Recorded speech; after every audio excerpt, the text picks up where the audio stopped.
scariest killer in American history?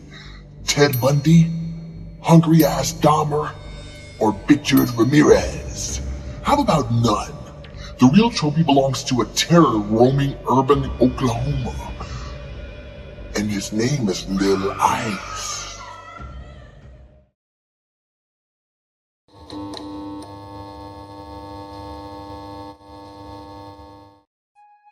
There's a killer in Oklahoma that walks the street of our ghettos. They say he's got over 200 bodies to his name, and I was almost one of them.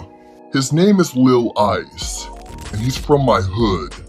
We all knew Ice because he stood out as the only white kid on our block, and while he came from a loving two-parent household, he still managed to find himself in the mix with me and my friends. Robbers, killers, thieves. These are all words that could be used to describe my former compadres. We'd be huddled in a circle, shooting dice, plotting our next episode of tomfoolery, and there'd be Lil Ice, squeezing his way into our group with those piercing blue eyes. I don't know what it was about his baby blue irises, but I once felt a very dark energy emitting from them. Something deep inside told me this kid would snip off my balls and feed them to one of his dogs if I ever crossed him. But that was just a passing thought, and I don't remember thinking much more about it. Anyways, one day we were all out on the block for a party one day. I was in my house counting my cheddar after the previous night's robbery I had committed with a few homies. No big deal. When I finally came out in my white beater, bandana, and 3X jeans, I saw everybody huddled in a circle, laughing and pointing. There was also some sort of ruckus going on. As I got closer, I saw all the homies roasting Lil Ice, calling him all sorts of heinous things. One person said he was gonna make him his bitch if he ever went to prison. Another said he was so damn skinny and fragile, he'd probably break his arm shooting a .22 because of the recoil. That was all before another guy went up and gave Ice a wedgie.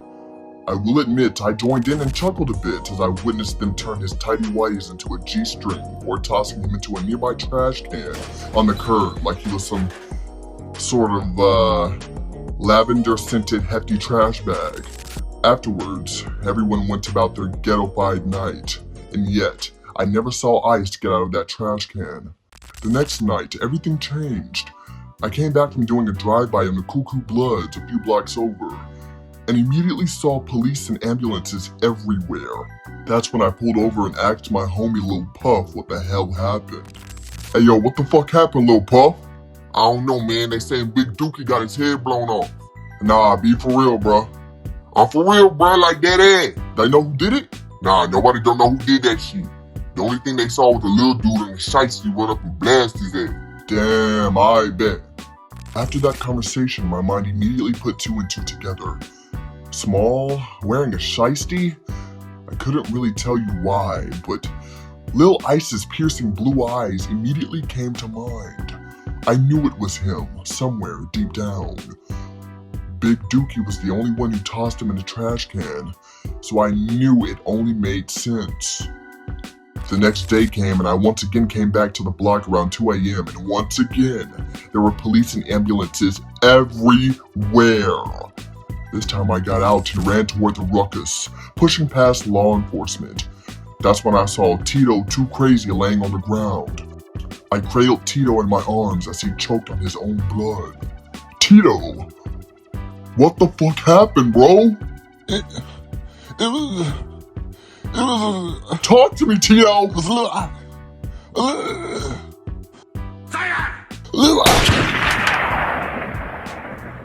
Right as Too Crazy was about to say what I already knew was the truth, the craziest thing happened. A sniper from an unknown distance let off a shot and blew off Tito Too Crazy's head while he was right there in my arms.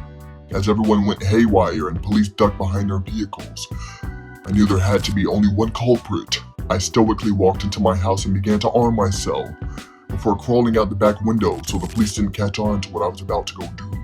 I had to catch Lil Ice before another one of my homies fell victim to this 4-foot blue-eyed devil. The only thing was I didn't exactly know where Ice was, so I drove south, twisting and turning on those dangerous hood streets. slowly making my way to the general area of where I heard the shot come from. When, all of a sudden, a hail of bullets fell upon my 2001 Cadillac DeVille, like raindrops to a roof of a house in a heavy storm. I swerved into a light pole and subsequently fell out of my car door. I knew I was hit somewhere in my legs because I couldn't walk. I tried to crawl into the dark alleyway between two houses to perhaps hide from Ice. Why? Why is this happening to me? That's all I could think. I never did shit to Lil Ice. But then I remembered. I remembered his scrawny pale legs sticking straight out of that trash can like a stick in a corn dog. And I didn't do shit to help him. I wanted him to spare me, but he said nothing.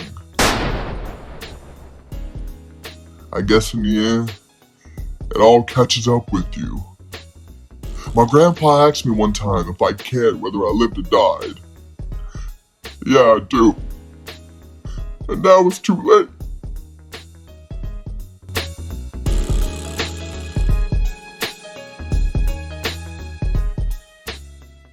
Damn, the only place scarier than the hood at this point is the True Scares Motel.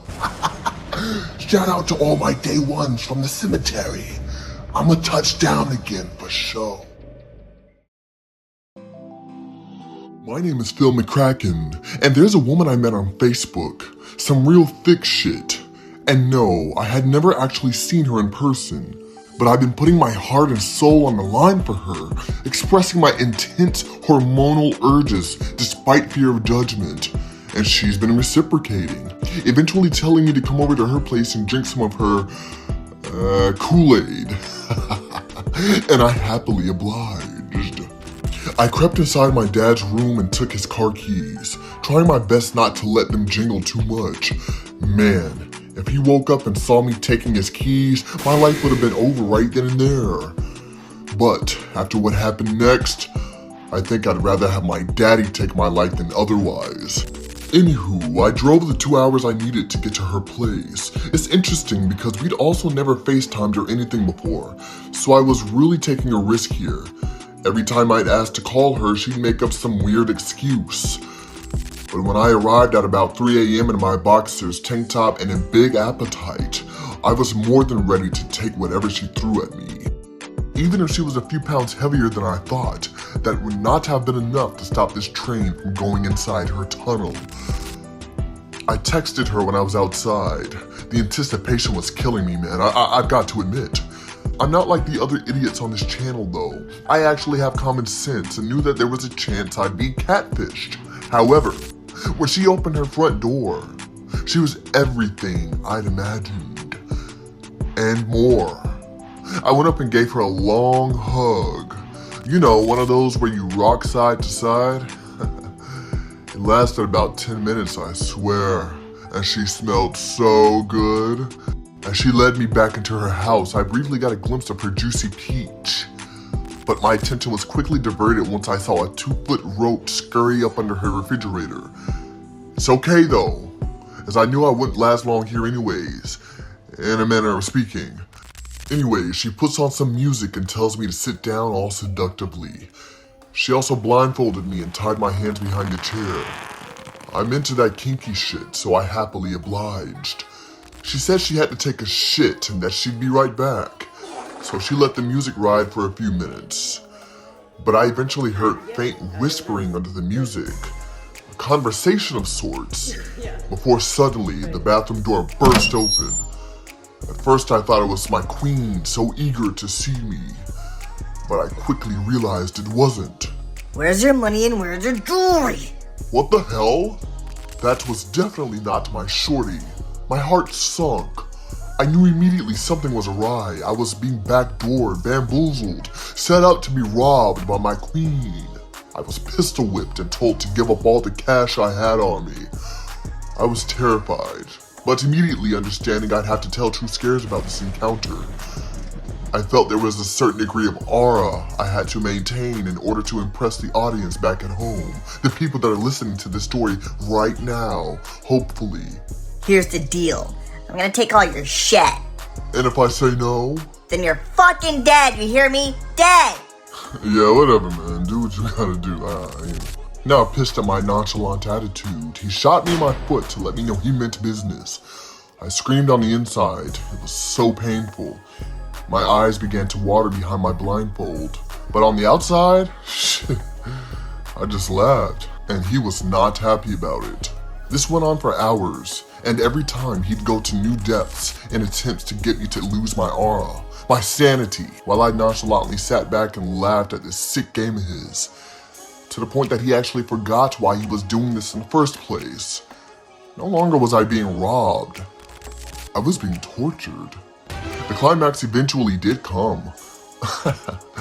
No pun intended. Just not in the way I had expected.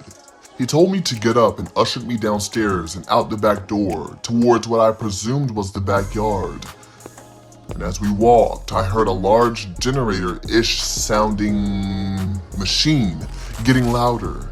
It wasn't until we stopped walking that I realized what was about to happen. This son of a gun was gonna put me in a wood chipper. If he thought this was gonna make me lose my composure, well, he was wrong. Man, where the hell you get a wood chipper, bruh? Like, for real? Be for real. It wasn't easy, man. I got to admit. Me and Ice actually built a sort of rapport at this point. He understood where I was coming from, and I understood where he was coming from, you know? Ice probably never met a guy capable of ignoring painful physical sensations in an effort to preserve his dignity. From one man to another, there was some sort of weird understanding, I would say. So this is the part where I get in the wood chipper, huh? Is that what this is, Ice? Yeah. I'm sorry, bruh. Nah, it's cool, man. It's cool. Just tell True Scares I went out holding my nuts, will ya? I will, man. I will.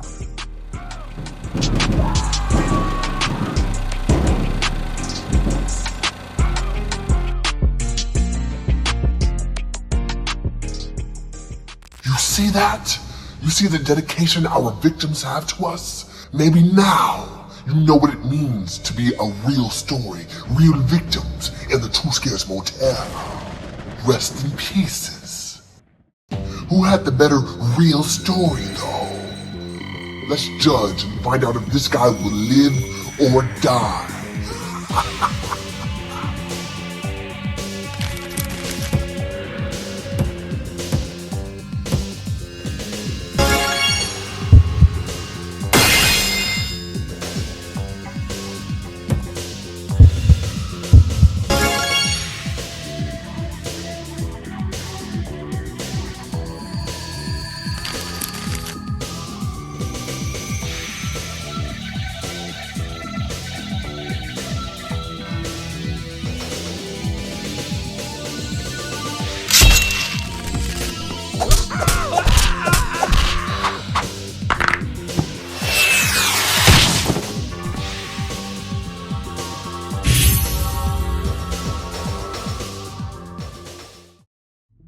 Another blood-soaked night in the True Scares Motel.